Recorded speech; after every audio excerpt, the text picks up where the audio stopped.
You're listening to the OCD Stories podcast, hosted by me, Stuart Ralph. The OCD Stories is a podcast dedicated to raising awareness and understanding around obsessive-compulsive symptoms. I do this through interviewing inspired therapists, psychologists, and people who have experienced OCD. Welcome to the OCD Stories. And welcome to episode 448 of the podcast. And in this one, I got on Chris, who has kindly agreed to share his OCD story with us. And in it, he talks about an early parental loss, religious-themed OCD, hit-and-run-themed OCD, the fear of rejection, panic attacks, getting therapy, finding it hard to let go of compulsions, trauma and OCD, what else helps, and much more. And thank you to NoCD for supporting the podcast. NoCD offers effective and convenient therapy available in the US and outside the US. To find out more about NoCD, their therapy plans, if they currently take your insurance, or to download their free app, head to go.treatmyocd.com/the OCD stories, or the link will be in the episode description. Thank you to all of our patrons for supporting our work. To sign up to our Patreon and to check out the other benefits you'll receive as a patron, please see the link in the show notes. So thank you so much to Chris for his time and sharing his story. I appreciate it. And thank you to you guys for listening. As always, it means a lot. And without further ado, here is Chris. Welcome to the show, Chris. Thank you so much, man. Yeah, it's good to have you on. And as you know, I'd love to hear your OCD story, and you can share that now in as little as much detail as you want to give. Yeah, so I remember my childhood starting off pretty normal, and then when I was about 7 or 8, my mom was diagnosed with cancer, and she passed away when I was 9. And so my brother and I lost her to I think it was gallbladder cancer, yeah, when I was 9 years old. And I distinctly remember at that time kind of this narrative starting in me that the world was just a scary place where anything could be taken away from you at any time. And that essentially that I needed a winter coat to put on to protect me, so I think that this feeling of control kind of at least was intensified at that point. And then as I went through middle and high school, and it's a little tough to talk about, but I wanted so badly to be accepted that but I was rejected a lot through middle and high school. And I think through where I really started to see the OCD kind of come up was once. It's actually funny. I became a Christian when I was 18 years old. I had a crazy, beautiful experience with God when I was 18. But where I started to see the OCD come up the most was when I stopped using a lot of the drugs and alcohol and coping mechanisms that I had when I was in high school. It combined with, I hate how it combined with the Christianity, because there was a legitimate relationship with God that had started, but then I started to feel like I needed to control, like I needed to make sure that I didn't lose this beautiful relationship with God. So it would be like, and my wife, who is now a licensed counselor, but wasn't at the time, started to notice, like if I would say the Our Father, I felt like I needed to articulate every single syllable. And if I didn't say it in what felt like a way that was like perfect, I would start right over and do it again. And or if I was reading the Bible, I read some passage in Revelation that terrified me, where it was like, if anyone adds to this book or takes away from it, basically you're in deep trouble. And so I would read the Bible, and I hate talking about it sometimes, but it was, I would like say my S's like super strong, or like I would articulate every syllable for fear, like, oh gosh, like what if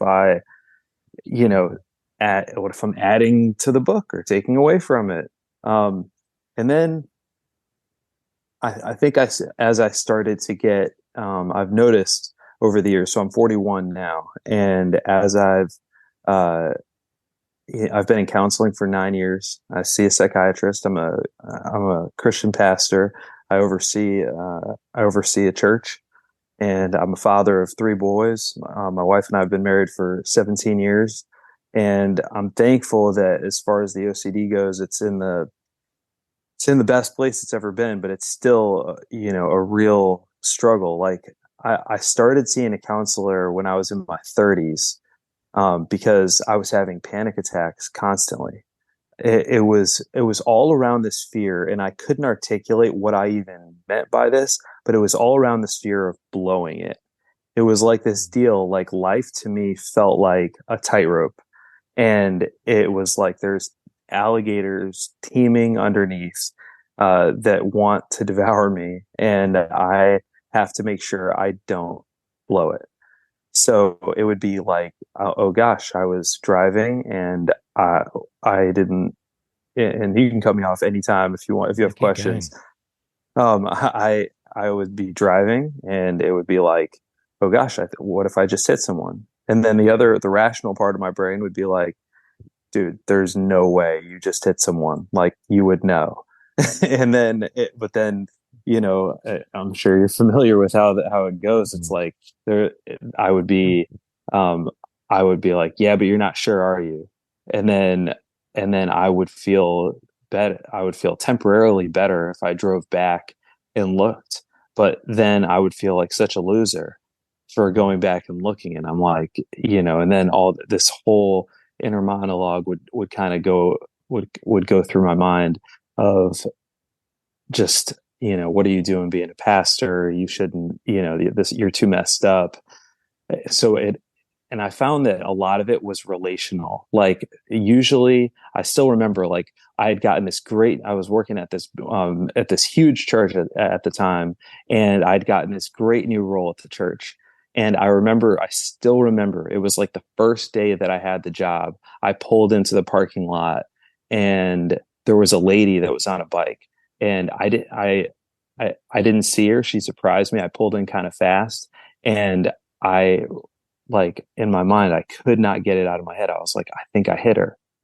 And and what I noticed about the fear, especially as I processed it with a counselor, was every in the beginning with the OCD, it was all about God is going to reject me and I'm going to end up in hell. So every time every time something would happen, it was all focused on, like, God hates me and I'm going to end up in hell someday. Then once I felt like I got that shored up and I stopped believing that God was this angry, you know, just awful person, then everything ended up with people are going to reject me, hate me, and I'm going to end up in jail, or I'm going to basically end up abandoned and humiliated completely in some way, shape, or form. No, like with that time pulling into the parking lot, pastor flees scene of accident, and uh and now I'm a fugitive. My family, I've ruined my family, I've wrecked my reputation, everybody hates me, and now I'm going to prison. I've ruined the job that I had, and I'm going to end up rejected and alone. So everything always came down to those kind of two things, either hell or prison, basically. Yeah. Well, yeah, and both of those, hell, prison, I mean, in prison you can have friends, right? But technically you're still alone, you're isolated from everyone you love, and hell is very much isolated and being tortured simultaneously. Yeah. Yeah, yeah, It's scary. yeah, and there's still, it's so hard sometimes with I don't talk to a lot of people about the medication, but when I first started the medication, I started, I would just see a primary care doctor, and I would just say, here's what I'm suffering from, when it comes to anxiety, and he would give me some generic. So I tried different stuff. Like, I think the first medication I took was Lexapro, and I can't even remember. I tried Zoloft for a while, but it wasn't until I started seeing a psychiatrist who actually worked with me on the medication, who I now see once a quarter. And it wasn't until I started seeing him that I started to that I started to really see change. It was because he would be like, he would check in on me like, okay, where are the symptoms now?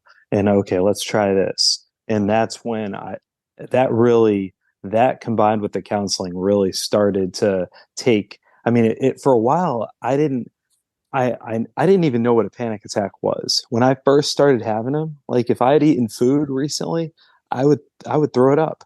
Like I thought and especially being a Christian, like I didn't know if it was some kind of a spiritual attack. It wasn't until I met one counselor I was seeing explain to me like what my body was doing in these panic attacks that I even understood what was happening. And for me, what and I don't know if it's like this for other people, but the common denominator in all of my panic attacks, which I'm so thankful I don't have them anymore, but gosh, they took me away from so many family situations, people that I care about. There were times where, especially as my kids were, they're not old now, but they're older now. But there were times when I would have a panic attack and it would just take me out for the night. And my wife didn't know what to do with it. And usually for me, the common denominator with the panic attack, actually like 100% of the time, was I felt like the people around me wanted a 10, an 8 to a 10, and I felt like I could only give them a 2. And being kind of a people pleaser, I felt like that would send me into this place where I felt trapped. Like if I was in a restaurant, for example, or at a social engagement where I couldn't leave, and I felt like and sometimes, especially as a pastor, sometimes being a pastor is really helpful when it comes to this, and sometimes it's the worst job ever when it comes to this. Just being honest, because that feeling that people need, and whenever I believe that myth, which I'll call it a myth, that people need an 8 to a 10 from me, if I feel like a 2, it's hard for me to give myself permission to say, you know what, I gotta, I gotta leave, or I can't, or just to allow people to see me when I'm not at my best.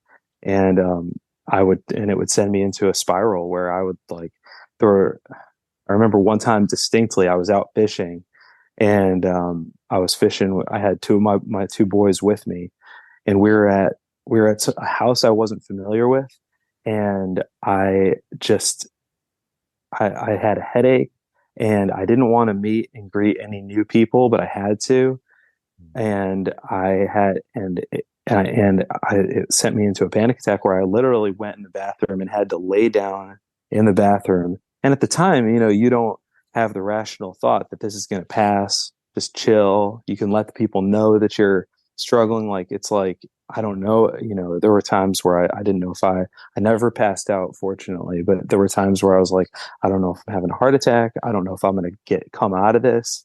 And I had to literally have my friend drive drive the car home because I was just so shaky. And then started to learn sleep was helpful. So once we got home, I asked my friend, I still remember, to watch my kids while I just took a nap.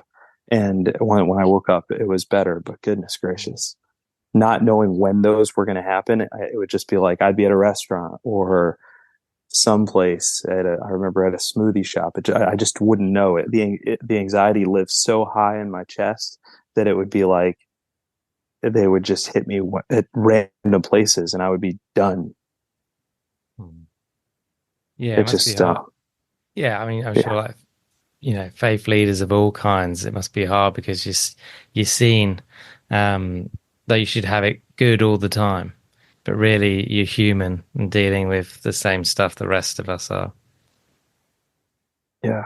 And and I didn't know, like, I mean, I didn't know what OCD was. And one of the things I still struggle with is like, is how to deal with that label, because the way I struggle is really like from all the books that I've read, and I feel like there are not nearly enough books out there on this, but I feel like the different books that I've read, the stuff that I've gone through, like it's such a struggle. Like, do I say, like, there are some people that I feel like I'll talk to and they'll be like, yeah, just like say that you have OCD, in the same way that you would say you have a cold, where it's like, Mm. hey, I have OCD. Like, it's not like, don't blame yourself. Don't get on yourself about it. Like, you just have OCD.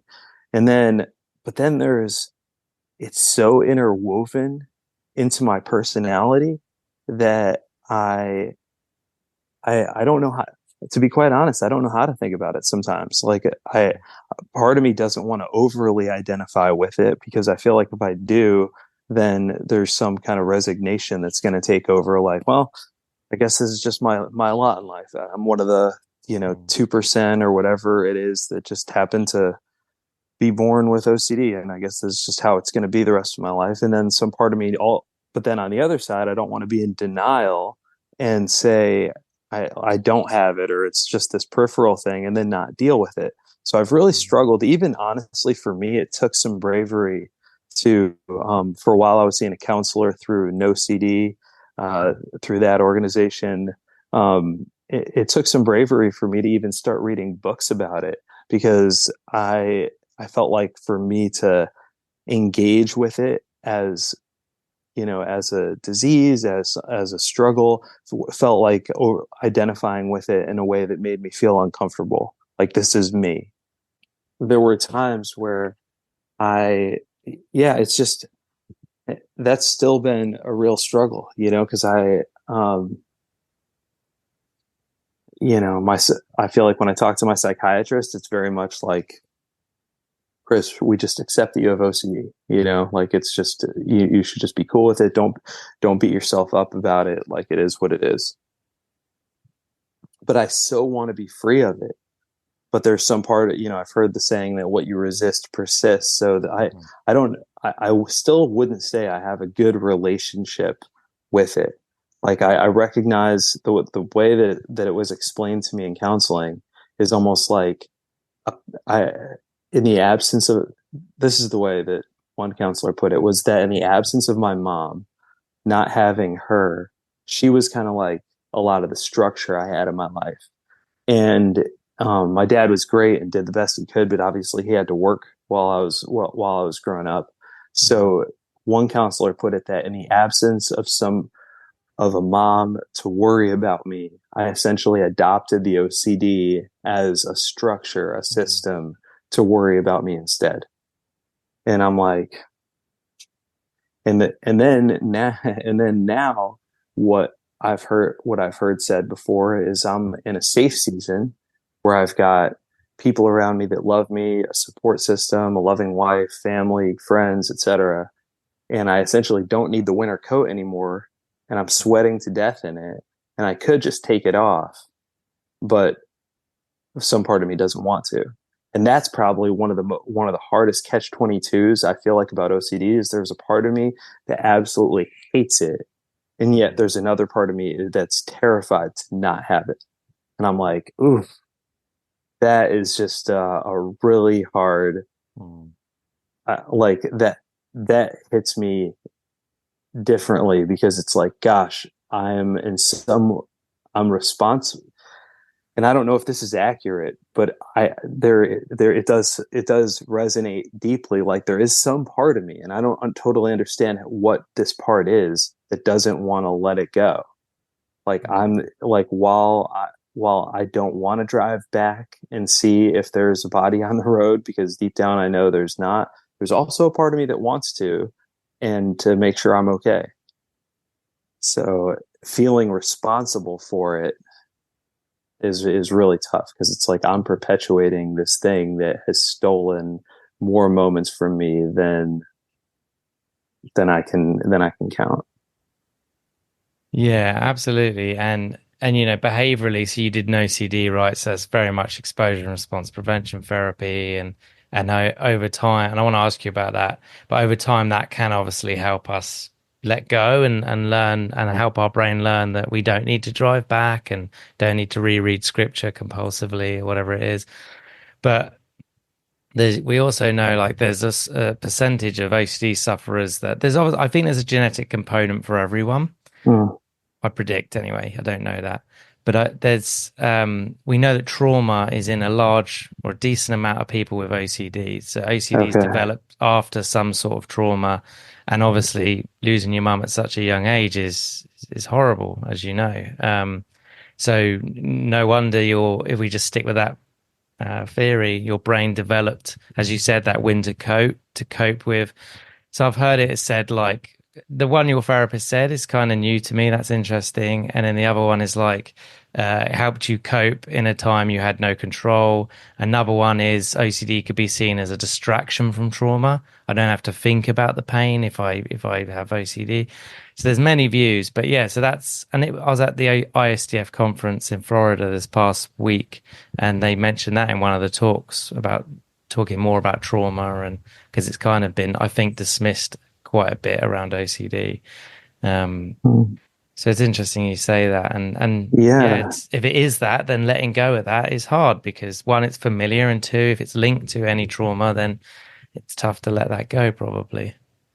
Yeah. No, that's it.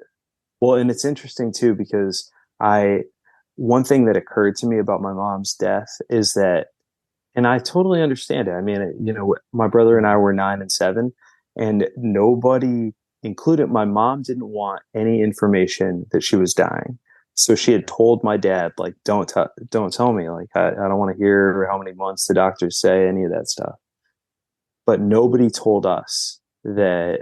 And I understand, like, you got a 9 and 7 year old, like, you don't want to, like, and my mom so wanted to believe that she was going to make it through. But what it amounted to in my mind was the day that I came home and realized that she wasn't breathing well, and then called my dad, and she had passed by the time my dad got home. What I realized is that for me, the death was sudden. And I don't know how trauma works, but what I know is that for me, like, that kind of felt like a breadcrumb for me a little bit, like, huh, even though her death wasn't sudden and she was dying for a pretty long time, for me, because I really never, up until that day, I never thought that she wasn't going to make it. For me, I experienced her death as sudden, like a car Like accident or something shock, like that. yeah, yeah, So I don't know how that played into it, yeah. but That it would have was been really confusing, right? yeah, because there wasn't any, like, hey, like, there were no talks like, hey, like, mom isn't doing well and you may want to, like, spend some extra time with her. I don't know. I mean, I can't even imagine. I don't want to blame my dad. I can't even No, imagine being in a situation like that and trying to, what do you say to kids and that. But still, yeah. there weren't any talks like, hey, mom's not doing so well. This doesn't look like it's going to turn out all right. Yeah, it was a different time of parenting, right? Where that generation, my parents didn't really understand mental health and the grief process maybe as well as we do now because of psychology and things like that. But yeah, I think kids often do need that clarity, and then they can work with it and process it before it happens. And um, yeah, it's tough. It's funny that, like, the the way one counselor put it for me, and I've seen different ones, as you can tell. One counselor said that the OCD was kind of like a magic trick, that it was almost like a magician that gets you to focus on the right hand when all the action is happening in the left hand. Mm. And I've noticed that because what not what the counselor um, what a different counselor said. I'm kind of flip flopping back in between counselors here. What a different counselor said was, one of the exercises she would walk me through was, okay, if this horrible catastrophic thing that you're worrying about happened, then what? And we would kind of walk it down all the way to the base, and that's where we get to the rejection, Mm. shame, uh, some heavier emotions, even grief. Um, and I was told at one point that, and I did not know how to process this. The counselor that I saw while my wife and I were living in Colombia said that she thought that the external symptoms I was experiencing was unprocessed grief from my mom. And I was like, that, I still don't know if she was right about that. What was interesting though, is that I had at that time a journal that my mom had written to me that was sitting on my bedside that I had never read all the way through, and an audio tape of that she recorded of what was going to be an audio book of her making it through the cancer that I had never listened to. And so immediately when she told me that she thought that basically the OCD was unprocessed grief, I read the journal that night. I woke up at like 2 a.m. and I read the journal that night and I cried like it had happened yesterday. And that really surprised me. I didn't know how I was going to respond. I mean, I wasn't trying to put off reading it, but it was just like, when do you get home and say, I want to read, something from my dead mom, and then I listened to the book, or I listened to what she had recorded that day in the office, and the same thing. I cried harder than I had ever cried before. And what's interesting about that is as it may be predictable, I'm not a crier at all. Like I think with the OCD, it does that. There is that magic trick, which sometimes I'm really thankful for, because I feel like it's really easy for me to move on from stuff, because I don't cry watching TV shows. Like, grief has to sneak up on me because I don't I do some kind of weird trick in my soul where I don't engage with it. And I think that that when you were talking about that, like, it made it, it does kind of it's like keeping my head above the water when I really need to go down and experience it. So I don't know. I'm still, as you can tell, putting the pieces together because I don't understand it. Yeah, that's fascinating. And was it cathartic when you kind of read the diary and listened to the tapes, or it was obviously tough, it sounds like, but did anything move along afterwards for you, or did it just make it worse? It's hard to say. It felt like it did feel like there was water flowing underneath the ice. Okay. It felt like this was Mm. needed. And if I'm being honest, I think there's still the medication is helpful. Like, I feel like OCD used to live at like an 8 to a 10 with me, and now I feel like it lives more from like a 4 to a 6. But Mm. there's still some part of me that feels like I've got to go lower. Like, there's this sense that I live life, and I'm talking total feelings now, because I can't articulate this. I don't understand it. There's this feeling of like me almost like keeping my head up, trying to not engage with what's real. Mm. It could be sadness. Like, my wife will make a comment about how fast our kids are growing up or something like that. And I'm like, Yeah. and I'll make a joke. And I've noticed that I can be really dismissive sometimes. I'll make a joke because I don't want to engage with the fact that, yeah, gosh, we're getting older, and our kids are, our oldest is 14, and he's going to be able to vote in the next election. Like, I don't want to deal with that. So I'll make a Yeah. joke.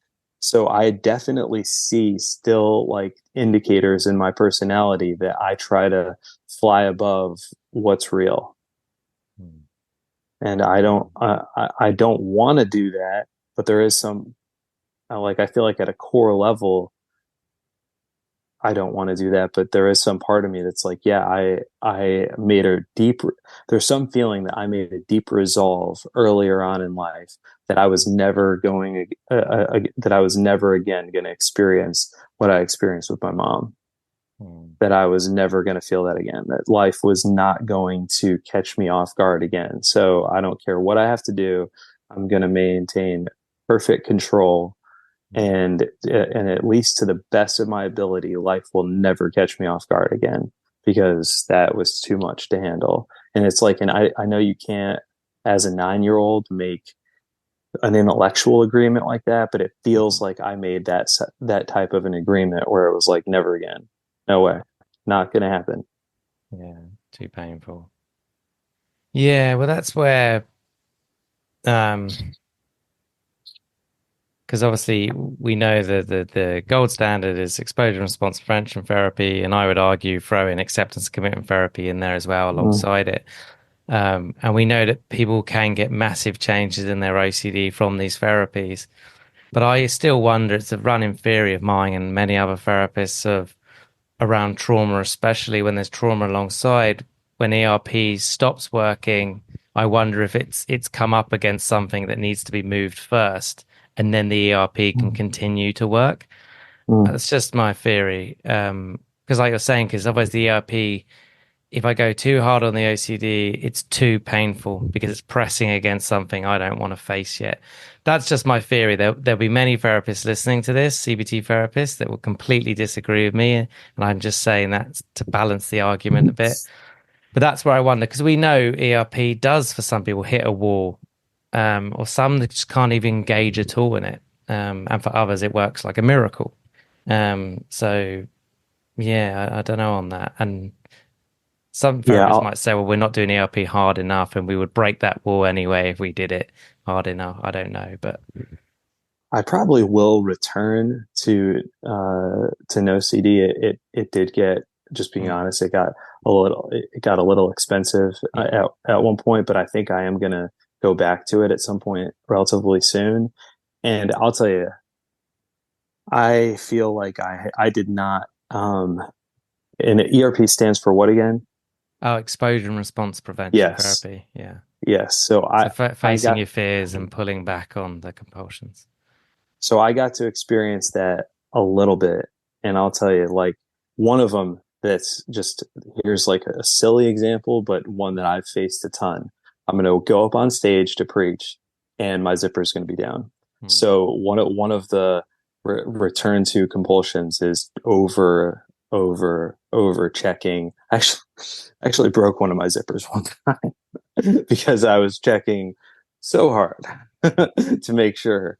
And so it became a thing. Like, I would rather wear sweatpants. So Mm. I would rather wear pants that didn't have a zipper. and uh and I hate, it's embarrassing to admit, but I started to do that. And then so part of ERP was, okay, like, I'm wearing jeans today. Like, it doesn't matter. It's fine. I'm going to be fine.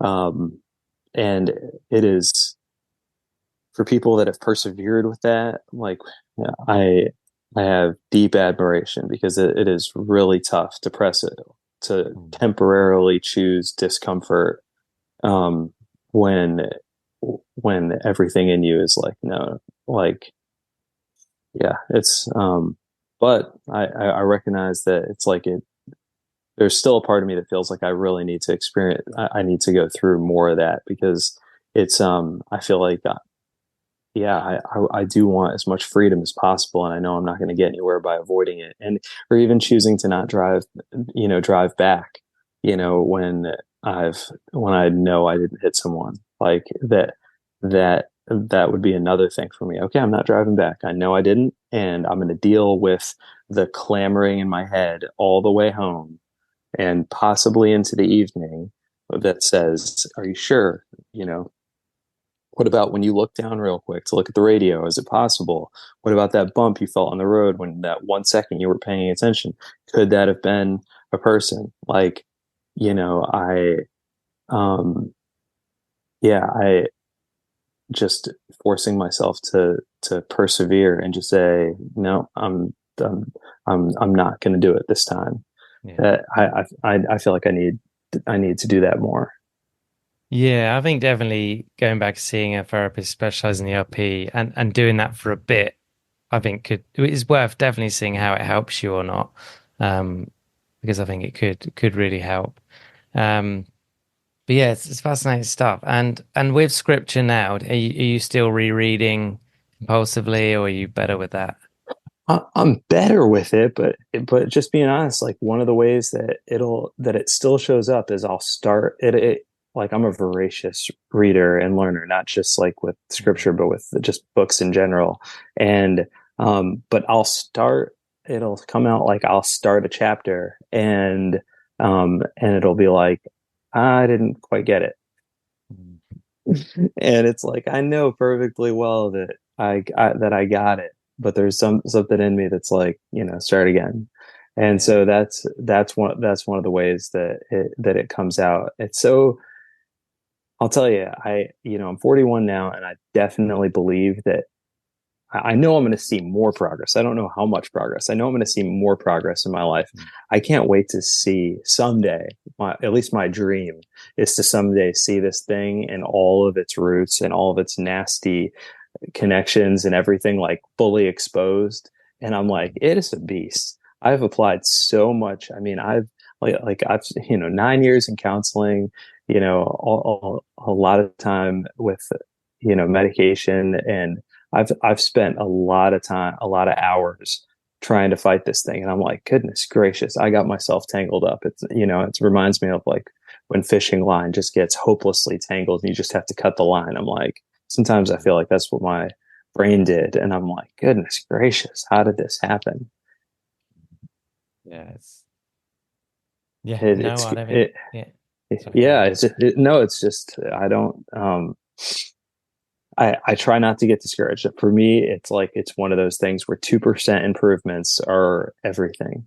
Like if I notice, if there's one thing like, hey, this morning I went to church and I didn't overly check my zipper, or or um, you know, any small victory is worth celebrating, and that's how I keep my head down moving forward, is by celebrating the smallest things that for most people would be like a whatever type deal, but for me it's like it's a big thing. Yeah. Yeah. Yeah. True. It makes it, yeah, 2% differences make a huge difference. I was thinking you could, as an exposure, this is partially a joke, but you could stand on stage and just have your flies down and do a whole sermon and Oh see my what god. happens. Um, Yeah, yeah. I don't think if that's recovery, I don't think I'm not there yet. No, I'm joking. Yeah, I wouldn't make clients do that um, unless they wanted. Um, then you might lose your job. Um, So, what am I going to say there? Yeah, I guess, is there anything else that helps you alongside medication and therapy with this stuff? Just whether it's OCD or just like mental well-being generally?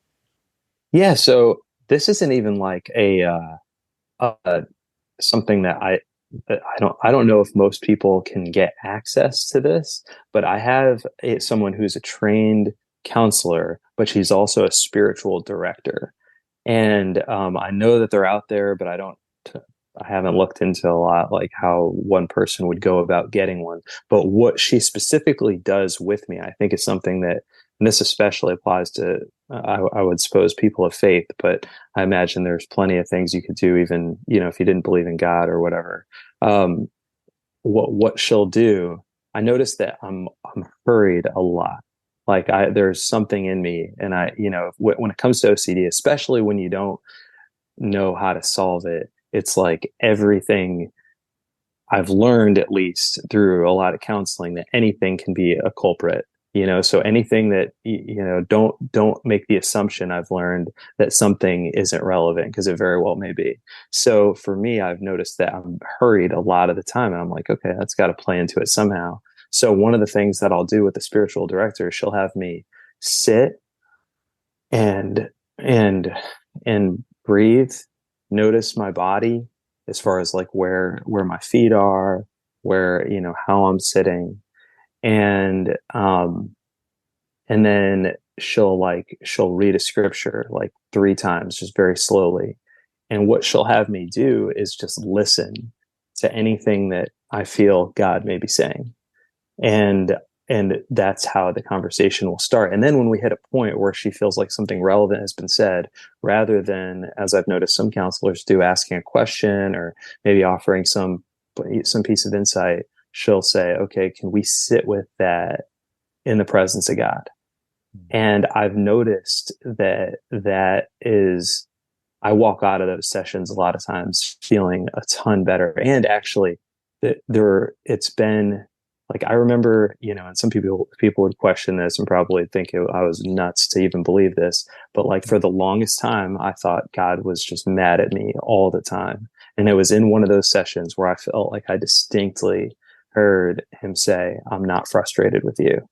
Mm. And I don't know if that's how much of that was the method or me just taking time to actually sit and listen, but that was a game changer for me because I didn't even what was kind of crazy about that is I didn't even realize that I was carrying in me this kind of pervasive sense of God constantly being frustrated with me. So it was kind of like words that spoke to something that I didn't even know I needed to hear. And ever since then, it's a lot easier for me to just believe that when I pray, I'm talking to someone who actually cares a whole lot about me.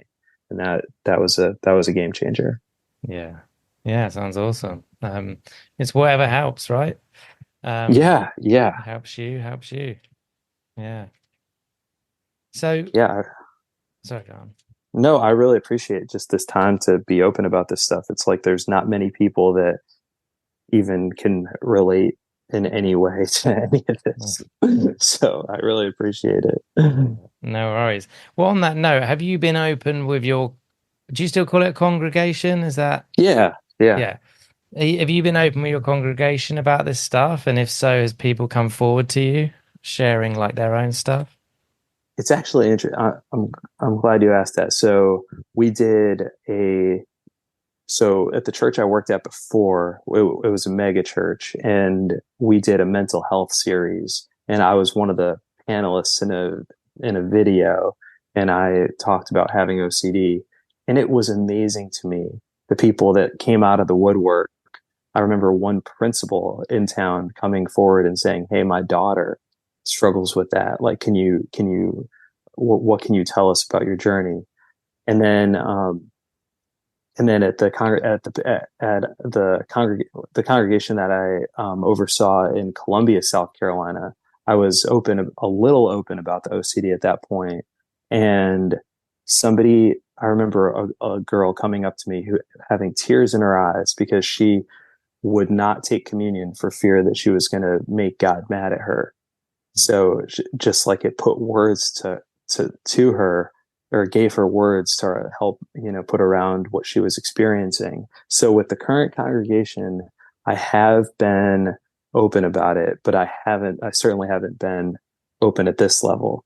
I think for me, and I don't know if this is a good way to think about it, I generally only talk to the congregation about stuff that I feel like I've got a 51% Okay. feel like if I feel like I'm winning the battle by 51%, Yeah. and it's like, okay, I'm still struggling with it, but I've got a leg up on it, I'll share it. But when I'm under it, as much as I still struggle with this, I generally keep that for context where it's going to be more confidential. Yeah, I agree with that. But equally, I think there's something about owning where you're at and showing that you're still moving forward anyway. I think that as a message that's very helpful and healing because there are people that can't keep moving forward or don't think they can, you know? Mm. I really do appreciate that. It's hard for me, I think, when I'm talking about stuff that feels so vulnerable, especially when I struggle with people pleasing and not wanting to Mm. be humiliated. There's some Yeah. part of me that really fears that if I let too much of this out, that it almost it's funny actually. It plays on itself a little bit. It's like Mm. it hits a part of me that's still wounded that doesn't that is afraid of rejection. Mm. Yeah, absolutely. Well, there you go. And I'm not trying to convince you, by the way, to open up, but No, if you did, that would be there's an wisdom. exposure. There's wisdom in that, and I will definitely consider like it's hard for me to know like because I try to be conscious whenever I share struggles because I can be an oversharer sometimes, and it's hard. Sometimes it's hard Mm. for me to know like, am I sharing this for me? Am I sharing it for you? Is this really? It's it's especially when it feels like so small a percentage of the population struggles with this. It's hard for me to know what's helpful and what's not, well, especially in this where I feel like I'm like, I have no idea. It actually surprised me that so many people came forward after that video that I filmed. Um, because, nobody talks about it. I mean, I'm so thankful for this podcast because nobody talks about this stuff. I mean, I feel embarrassed still talking about it. And I know I'm talking to you, and I know that you do this, but it hits a place of shame in me. Like, gosh, I don't know. Yeah, still in it, man. Yeah, no, I hear that. I hear that. Well, look, something to think about, but not obsessively, just a little amount. Yeah. Um, so I guess just words of hope for anyone listening. What would you tell them?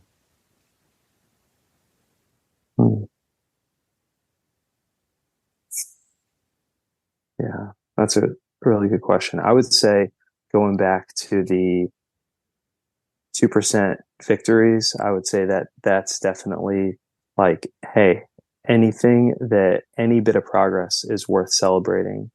And I, this, and I would say along with that, I have found, to your point, that people are far more receptive than I ever think they will be. Like normally when I picture telling someone about an OCD struggle, I envision them losing it, like losing respect for me.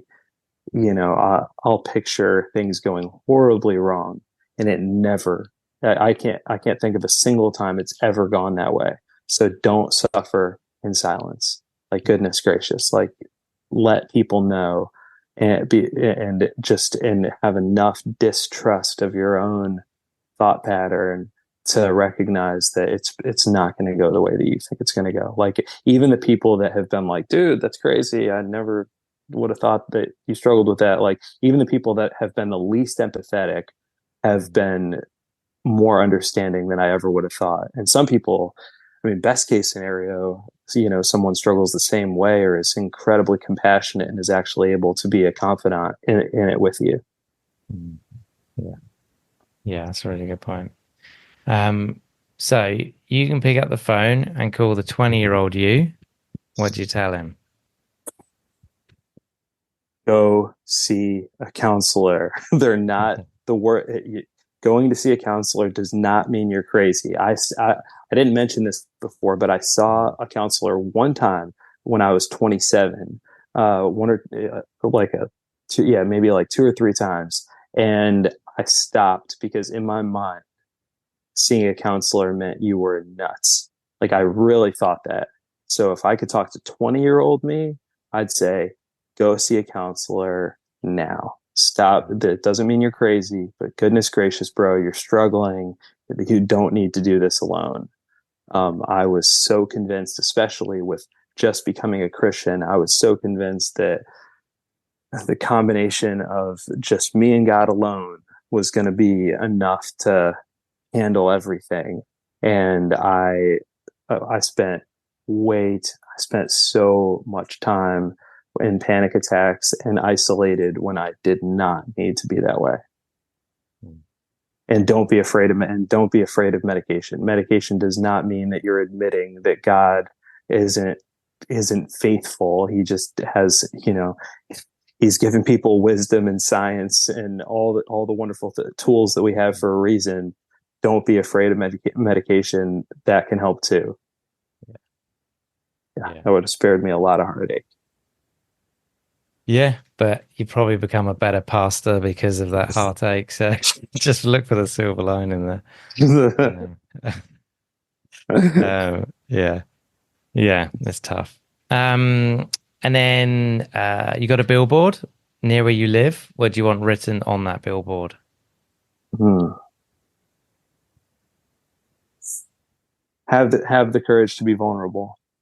I think I spend a lot of time in even in my marriage and in my best friendships. I've found that gosh, the quicker I can get to vulnerability, the better off everything is. Like in prayer, in my friendships, with my wife, with my kids, I spend a lot of time avoiding vulnerability. But when I finally take the proverbial plunge and just decide to be vulnerable, things always end up so much better. So I think there's a lot of people out there that it's so, and I won't get on a stump about this, but I think a lot of times some of the, whether it comes to politics, religion, you name it, I think a lot of the stuff that people project is pain and shame and fear and all kinds of stuff coming out, but we can't see it. I think maybe the billboard right next to it. I've heard this quote before. I don't know who actually said it, but it was something along the lines of "Be kind. Everyone around you is going through a fight that you know nothing about." So for me, that's one that I'm like, yes. Like there have been times where I just like that's all I want. Like I knew there were so many people that felt frustrated that they couldn't fix me. They said they wanted to help. And I'm like, I know you can't fix me. Like, but if you could just put a hand on my back or on my shoulder and just let me know that you care, like that you're right there with me. Like that's what my wife has done. And that's what the most helpful people in my life have done. If they've just been like, I get it, man. I know it's hard.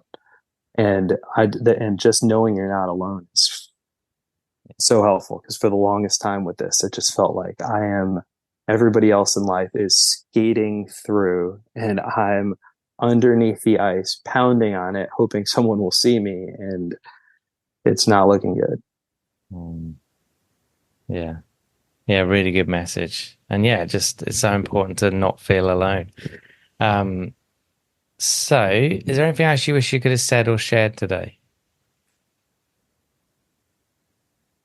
No, probably the thing I've tried to be very careful about this, just because I don't want to estrange anybody who of a different faith or whatever. But for me personally, like my return beat in my theology now is that God loves me, I'm His son, and He's pleased with me, and that is, I know that not everybody believes the same, thinks the same. And I've been I always try to be so careful in respecting that. But for me, accepting God's acceptance of me has been a key component, that even in my darkest moments with this, that He hasn't abandoned me. Because for the longest time, I felt like not only were people not understanding me, but also God had left me. He was mad at me. He was frustrated with me. He couldn't tolerate me.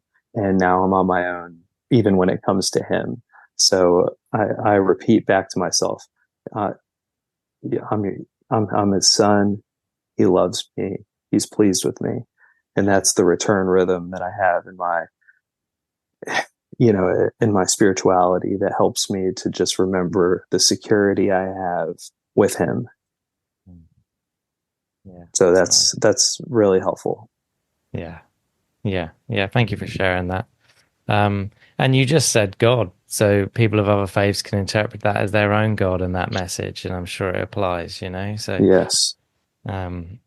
So thank you so much for coming on and sharing your story. I appreciate it. Thank you. Thank you so much.